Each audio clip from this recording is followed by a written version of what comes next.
hadirat jamaah Majelis Taklim Lajar Surya yang mudah-mudahan kita semua mendapatkan curahan pandangan rahmat, keberkahan serta kasih sayang dari Allah Subhanahu wa Ta'ala. Terutama mari selalu kita panjatkan puja dan puji syukur atas kehadiran Allah Subhanahu wa Ta'ala yang telah memberikan kepada kita kenikmatan, kesempatan, kesehatan serta taufik dan hidayahnya sehingga kembali kita berkumpul di langgar yang kita cintai dalam kajian rutin kita, pembahasan tentang ilmu keimanan, ilmu tauhid, ilmu akidah, yang tentunya kita berharap dengan apa yang kita gawikan ini akan menambahkan keimanan, ketakwaan kita kepada Allah Subhanahu wa Ta'ala, dan ilmu yang kita dengar menjadi ilmu yang bermanfaat, semakin mendekatkan diri kita kepada Allah Subhanahu wa Ta'ala, menambahkan kualitas keimanan dan ketakwaan serta keistiqomahan kita untuk semakin mempersembahkan ibadah yang terbaik kepadanya, sehingga kita harapkan keridhaan Allah di dunia dan keridhaan Allah terlimpah kepada kita di negeri akhirat yang dilambangkan dengan syurganya.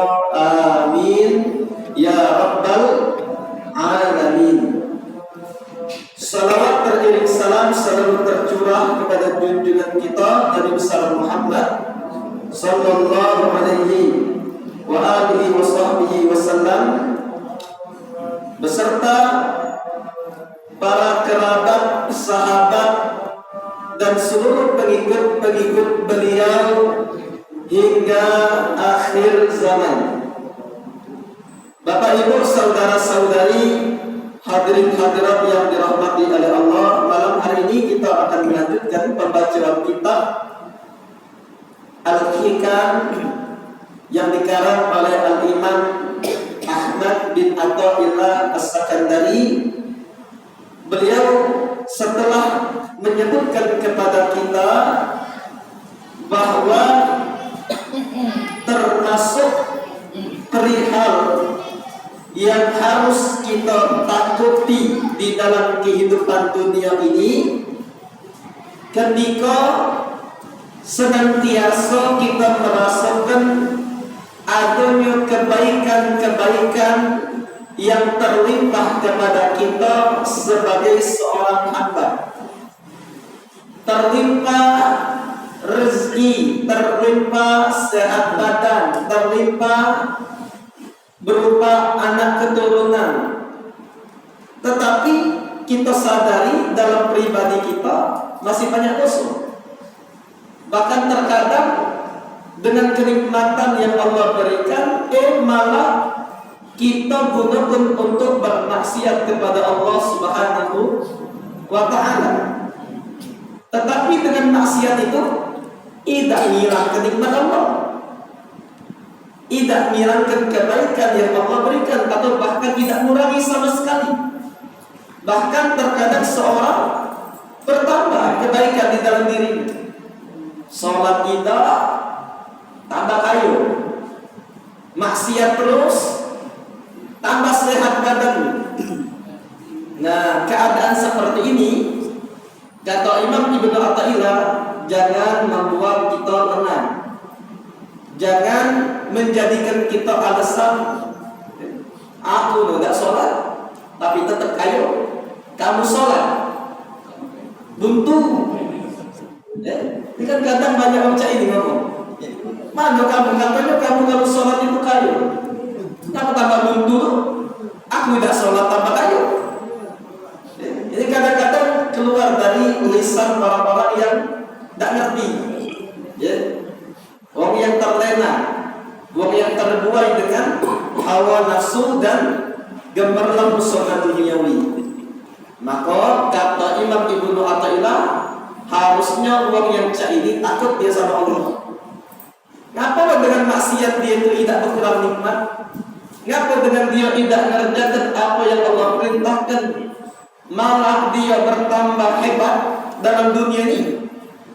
Maka itu sebenarnya harus dia takuti, merupakan istidraj, pengunduran dari Allah Subhanahu wa Ta'ala, biar dia tidak dibukakan pintu taubat dan terus menerus melakukan perbuatan dosa, tambah jauh dari Allah.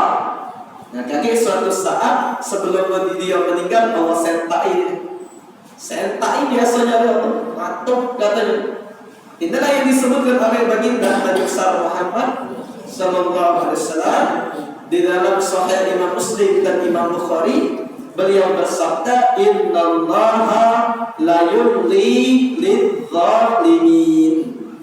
Allah itu punya kebiasaan mundurkan untuk orang-orang yang zalim. Diundur terus oleh Allah. Kayak orang yang lagi apa namanya nangkep belut, sudah dimakannya, ditariknya, diulur.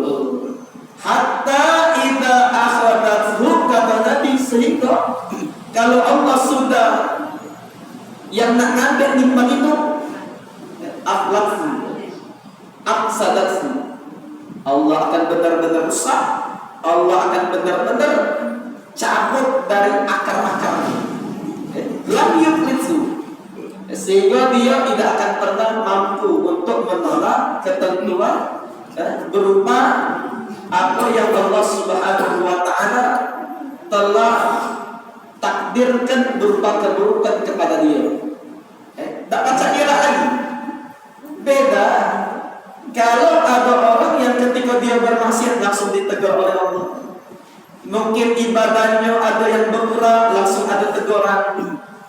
Dengan itu dia nyadar, dengan itu dia balik sama Allah, dengan itu dia malam-malam bangun ketika orang tidur, dia nangis sama Allah, bersimpuh, bersujud, dia basahi sejadahnya dengan tangisan takut sama Allah.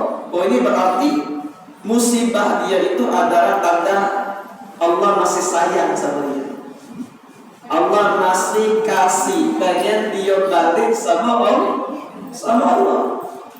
Dengan kesadaran dia itu bisa jadi menjadikan keadaan dia yang tadinya kaya dan dia lupa sama Allah, maka kebangkrutannya mungkin ini awal dari keberhasilan, kejayaan bersamaan tetap dia istiqamah, tetap dia terus menerus menghambakan diri dan meningkatkan kualitas ibadatnya sama Allah Subhanahu wa Ta'ala.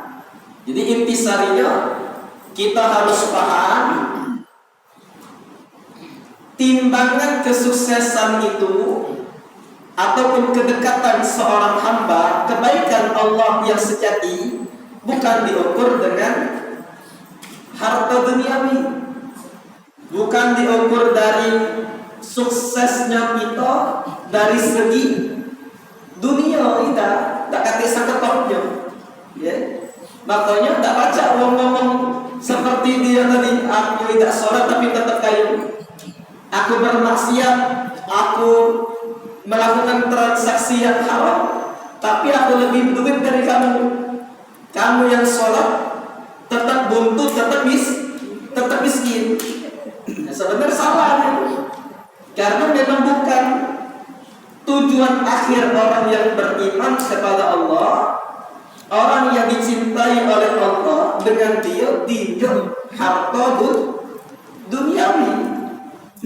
Karena kata para ulama tauhid, kalau harta duniawi itu merupakan ukuran kesuksesan seorang di sisi Allah, yang pastinya Nabi Muhammad SAW orang yang paling kaya, orang yang paling mewah, yang memegang segala kekerajaan, kekuasaan di permukaan bumi.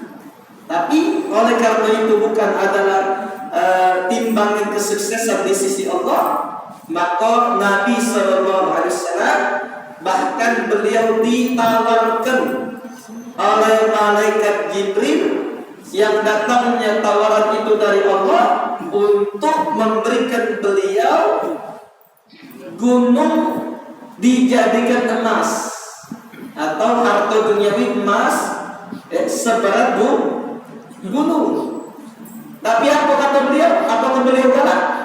Kalau kita tuyul galak tak kira-kira jamaah Angkar Surya misalnya dengan kamu ibadah banyak ibadahnya gunung dempo itu untuk kamu kalau dijadikan emas.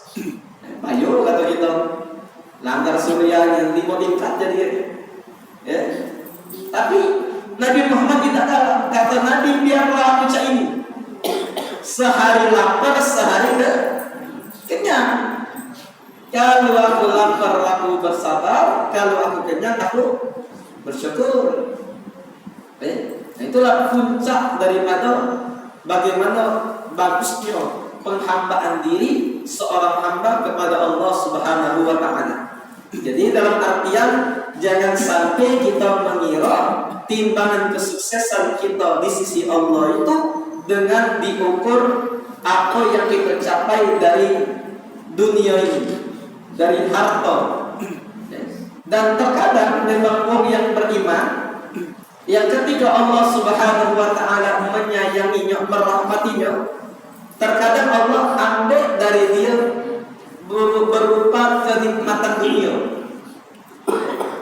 berupa kenikmatan hawa nafsu, sehingga mereka tidak nyaman kalau punya dunia, tidak nyaman kalau mereka di dalam hawa nafsunya. Terkadang banyak wali-wali itu mereka hidup pas-pasan kaya. Terkadang orang yang dekat sama Allah itu hidupnya cuma untuk makan sehari itulah. Dan terutama di dalam kisah Nabi besar Muhammad SAW, bahkan Sayyidina Umar nangis. Nyingok apa? Nyingok Nabi Muhammad SAW saat hidup siang di pucuk, bahasa kita tuh tikar yang dari rotan itu kan, kelasa yang galak kita pakai orang meninggal tuh, pacak di gulu. Itu Nabi Muhammad di pucuk itu. Nangis Sayyidina Umar. Apa kata Sayyidina Umar? Ya Rasulullah, raja-raja Kaisar, raja-raja Syam, raja Paris, mereka tidur di bawah singgasananya. Seperimbetnya yang luar biasa tebal, kasur-kasur yang luar biasa nyaman, dikipasi oleh dayang-dayangnya, artinya mewah. Harusnya engkau ya Rasulullah, engkau adalah kekasih Allah, engkau adalah hamba yang dicintai oleh Allah, harusnya kau lebih dari mereka. Maka apa kata Nabi? Ngajari kepada kita sekalian, ngajari kepada Sayyidina Umar, ngajari kepada kita sebagai umatnya. Atarda lahumud dunya walanal akhirah. Apakah engkau reda wahai Umar untuk mereka mereka dunia baik? Tapi bagi kita yang beriman kepada Allah, dunia ini bukan tujuan. Tujuan kita adalah akhirat. Walal akhiratu khairul laka minal ula. Sungguh kehidupan akhirat ini adalah lebih baik daripada ula. Ulanya artinya dunia. Bahkan kata Nabi, "Lau kanatid dunya ta'dilu 'indallahi janahan ba'udah."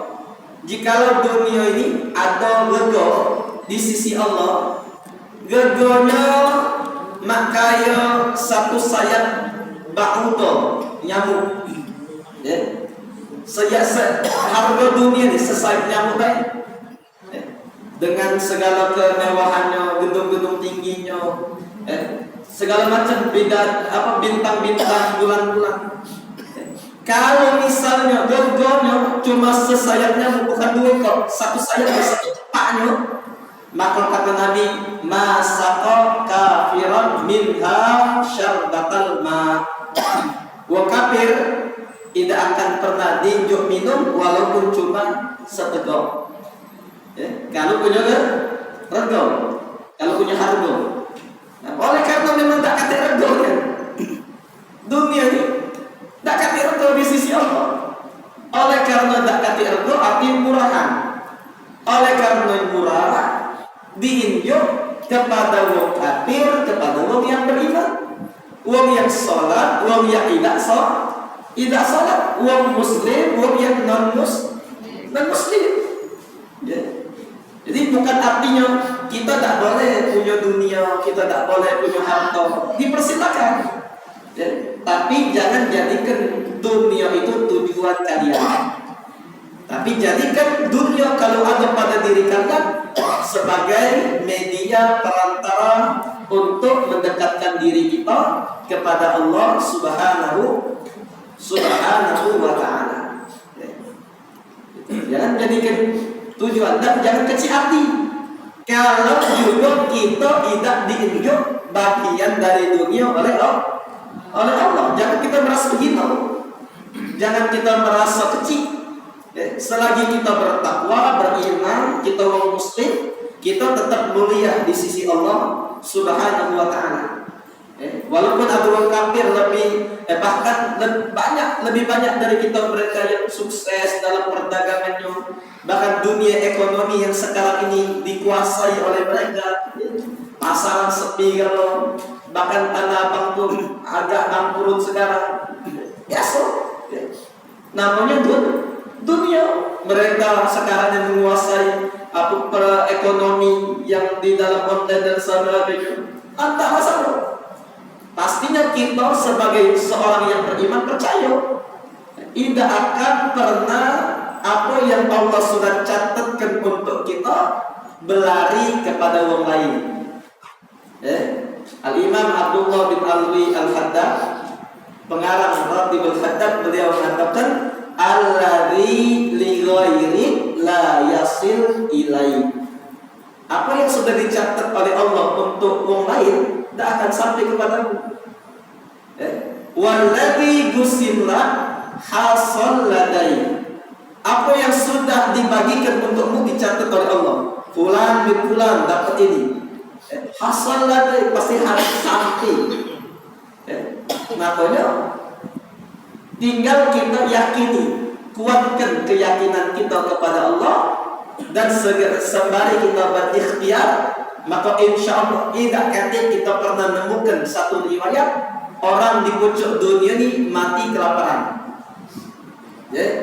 Di dunia ini tidak kata ceritanya ada sejarah ada orang mati kelaparan. Bahkan dulu diceritakan ada orang yang diikat. Jadi negeri dia dijajah, maka dia ditawan, dibawa ke pucuk gunung yang jarang dilalui oleh manusia. Disiksa orang ini kayak PKI zaman dulu terjadi di satu negara yang kita ini baru mengingat peristiwa PKI. Jadi dijajah, ditawan dan disiksa.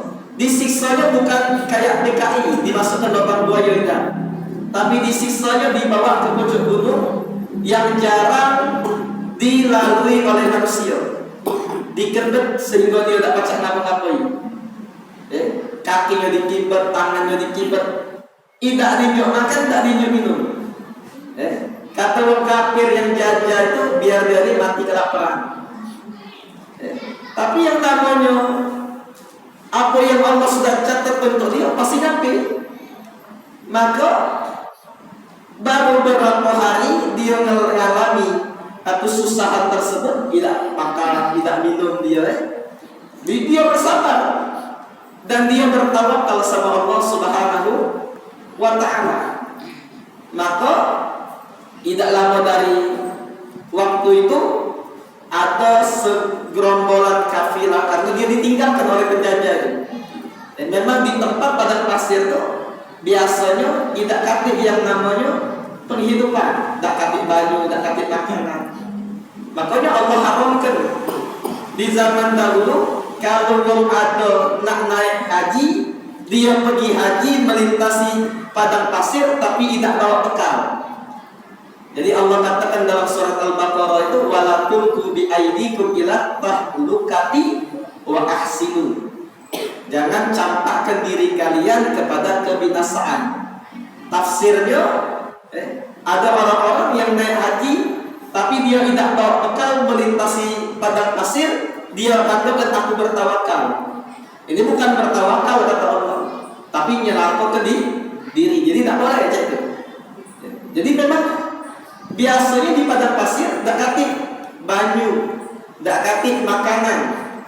Tapi oleh karena dia dijajah dan dia sabar atas ketentuan yang melanda dia, maka tidak lama dari sehari dua hari dia diikat kaki dan tangannya, tidak baca ngapa-ngapai, tidak makan, tidak minum, masih tetap Allah berikan tenaga kepada dia. Dan lama dari situ ada kafilah. Kafilah itu biasa rombongan orang-orang yang berdagang ngambil dari Syam, kemudian mereka jual di kota mereka. Mereka jual di kota Mekah, mereka jual di kota Madinah. Melewati padang pasir itu, dijingok oleh rombongan itu bawa makanan banyak. Dijingok ada yang terikat. Kalau kita yang terikat itu nyingok rombongan itu langsung kiri. Oh ya, aku kasih itu. Ada tak minum, ada tak makan. Tapi oleh karena yang diikat ini wong yang soleh, yang diikat ini wong yang benar-benar dia percaya, tidaklah seorang itu sudah dicatatkan rezekinya, tidak mati kecuali rezeki itu sampai kepada dia. Baik dia galak atau tak galak. Maka ketika dia diikat, dia diam baik, diparahi. Nyingok dia diam, diparahi oleh kafilah itu. Manusia itu bukan. Nah, manusia sudah mati atau hidup, masih kedap-kedip matanya. Tapi ngapa dia tidak ngomong? Aku nak minta tolong lepas ke, atau nak minta minum, nak minta makan. Sudah ditanya jadi. Kalau masih hidup tak? Diam aja jadi. Kenapa dia nak ngetes? Dia nak belajarnya. Belajar nak mengetahui bahwa apa yang sudah dicatat untuk dia pasti sampai ke mulutnya. Nak makan apa? Diam aja. Nak minum tak kira-kira? Dia bingung jadi. Ya sudah kata ketua pasukan kafilah tadi, paksa dia minum, paksa dia makan. Ketika sudah dibawa minuman itu tidak galak disambut, lepaskan tangannya dulu, dilepaskan. Tidak sambutnya. Pas nak dicelukan